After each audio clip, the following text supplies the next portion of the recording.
Kwanza ni taarifa ya habari za dunia. Jina langu ni Belden Waliaula.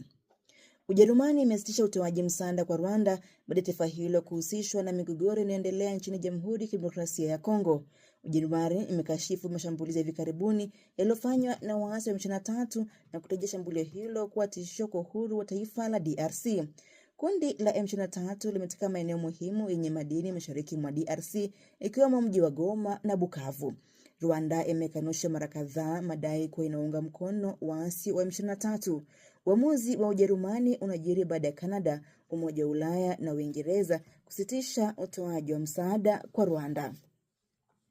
Ukraine na washirika wake wamekosoa vikali uamuzi wa Trump wa kusitisha mpango wa Marekani wa kutoa msaada wa kijeshi kwa Ukraine, ila Urusi imepongeza hatua hiyo ya Trump. Waziri Mkuu wa Ukraine amesema jeshi la taifa hilo bado lina uwezo wa kuilinda nchi hiyo hata baada ya Marekani kusitisha msaada wake, akiongezea kuwa bado uko tayari kushirikiana na Marekani. Urusi imetaja hatua ya Marekani kama njia bora ya kuleta amani na kutaka Marekani kuondoa vikwazo vilivyokuwa vimewekewa hapo awali dhidi ya Urusi. Marekani inataka Ukraine kutoa sehemu ya ardhi yake, ila haijatoa madai yote kutoka Urusi kama mpango wa kumaliza mzozo huo. Marekani imekuwa mfadhili mkubwa wa silaha za kijeshi kwa Ukraine. Israel inasema iko tayari kutekeleza kikamilifu awamu ya pili ya mkataba wa kusitisha mapigano katika eneo la Gaza iwapo hakutakuwa na shughuli za kijeshi eneo hilo na mateka wote wataachiliwa.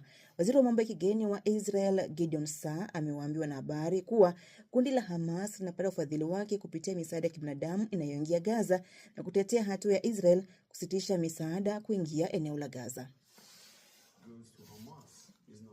Mnaendelea kusikiliza taarifa ya habari za dunia kutoka idhaa ya Kiswahili ya BBC.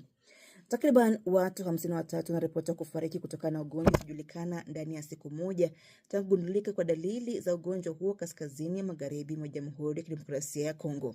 Shirika la Afya Duniani WHO linasema hatari ya ugonjwa huo kuenea kimataifa ni ndogo na linachunguza kwa kina kuhusu ugonjwa huo wa ajabu na chanzo chake. Taarifa ya Ansoi inawasilishwa na Victor Kinani. Inasemekana ili kudhibitisha iwapo kuna kemikali yenye sumu. Kifo cha hivi karibuni kiliripotiwa tarehe 22 mwezi uliopita. Wanaharakati nchini Tunisia wameandamana karibu na mahakama moja mjini Tunis ambapo zaidi ya viongozi 40 wa upinzani wanakabiliwa na mashtaka ya kutishia usalama wa taifa hilo. Washtakiwa hao ni mabalozi, wanasiasa, mawakili na wanahabari ambao wamekuwa wakosoaji wakubwa wa rais wa taifa hilo Kais Saied. Iwapo watapatikana na hatia, watahukumiwa na kupewa adhabu, mojawapo ikiwemo kunyongwa. Baadhi ya washtakiwa hao wamekuwa wakizuiliwa kuanzia mwaka jana.